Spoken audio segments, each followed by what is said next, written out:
இந்த கிராமத்துல சொல்லுவாங்க, என்ன தம்பி தம்பி கிராமத்துல சொல்லுவாங்க, உனக்கு என்னப்பா நீ பைத்தியம், எதை வேணாலும் பேசலாம் அப்படின்ற மாதிரி. அம்மா அவர்கள் 10 ஆண்டு அவரை நடவடிக்கை எடுத்ததுனால மனநலம் பாதிக்கப்பட்டு விட்டாரோ என்கிற ஒரு கவலை அவருடைய தம்பிமார்களான எங்களுக்கெல்லாம் ஏற்பட்டிருக்கு. எப்படி ஒரு மனநலம் பாதிக்கப்பட்டவர் பேசுவாரோ, ஏன்னா அம்மா அவர்கள் அவரை 10 ஆண்டு காலம் தனிமைப்படுத்தி வைத்திருந்தார், தனிமை சிறை என்பதை. ஆகவே அவரோடு உடன் பிறக்கவில்லையே என்ற கவலை எங்களுக்கு இருக்கிறது. அப்படிப்பட்ட தம்பிமார்களான நாங்கள் அவர் மனநலம் பாதிக்கப்பட்டு பொது வாழ்க்கையில இப்படி ஒரு நிலை அவருக்கு ஏற்பட்டு விட்டதோ என்கிற மிகப்பெரிய கவலை எங்களுக்கு எல்லோருக்கும் ஏற்பட்டிருக்கு. இப்போது அவர் பேசுகிறார் கொடநாடு வழக்கு பற்றி. கொடநாடு வழக்கு புரட்சி தமிழ் எடப்பாடியார் அவர்கள் முதலமைச்சராக இருக்கிற போது சட்ட ரீதியான நடவடிக்கைகள் எடுக்கப்பட்டு அது குறித்து சட்டமன்றத்தில் மிகப்பெரிய நீண்ட விவாதம் அதில் மேற்கொள்ளப்பட்டு அது சட்டசபையில பதிவில் இருக்கிறது. ஏன்னா இவர் சட்டசபைக்கு வந்தது இல்லை, வந்தாலும் தேர்ந்தெடுத்தாலும் இருக்கிறது இல்லை. அதனால சட்டசபை பதிவுகளை படித்து விட்டு வேண்டுமானால் அவர் இது குறித்து பேசலாம். அவர் என்ன சொல்றாரு, எம்எல்ஏக்களை பற்றி, அமைச்சர்களை பற்றி, தண்டவாளங்களை பற்றி, வண்டவாளங்களை பற்றி, அவருடைய லீலைகளை பற்றி, உளவுத்துறை கொடுத்ததெல்லாம் உத்தமபுத்திரை படிச்சு கிழிச்சு போட்டாராம். எவ்வளவு ஒரு கீழ்த்தரமான ஒரு சிறுமைப்படுத்துகிற ஒரு எண்ணம் என்று பார்ப்போம்.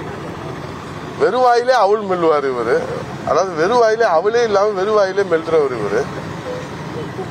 இவர் சொல்றாரு எல்லாத்தையுமே படிச்சு கிழிச்சிட்டோம். எப்படி எதை வேண்டுமானாலும் பொது வெளியில பேசி விடலாமா?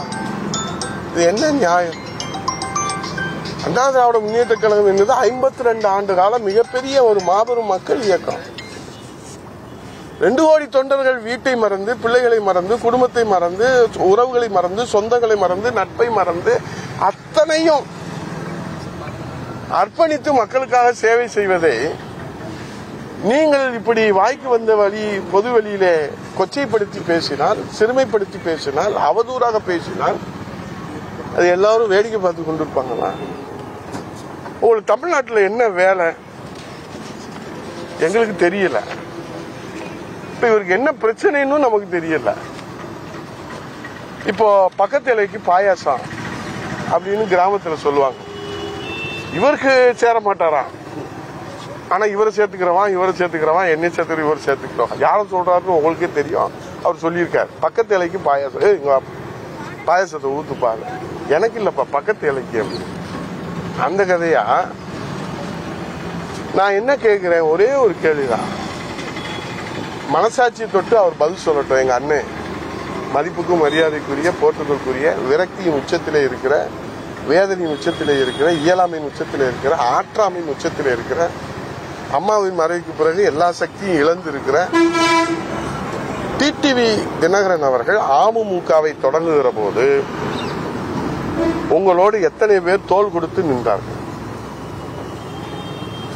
நீங்கள் கட்சி ஆரம்பித்து தேர்தலை சந்தித்து மக்கள் உங்களை நிராகரிக்கப்பட்ட பிறகு உங்கள் கொள்கை, உங்கள் லட்சியம், உங்களுடைய அணுகுமுறை, உங்களுடைய பேச்சு, ஆணவம் அத்தனையும் மக்கள் உங்களை தள்ளி வைத்ததற்கு பிறகு, இந்த புதிய கட்சி தொடங்கியதற்கு பிறகு நீங்கள் எத்தனை பேரை சட்டமன்ற உறுப்பினராக கொண்டு வந்திருக்கிறீர்கள்? தொடங்கியதற்கு பிறகு 10 பேரை 18 பேரை தெருவில் நிறுத்தி இருக்கிறீர்கள். ஆகவே இன்று வரை ஒவ்வொருவராக உங்களிடத்திலிருந்து விலகிக் கொண்டே இருக்கிறார்களே, அது ஏன்?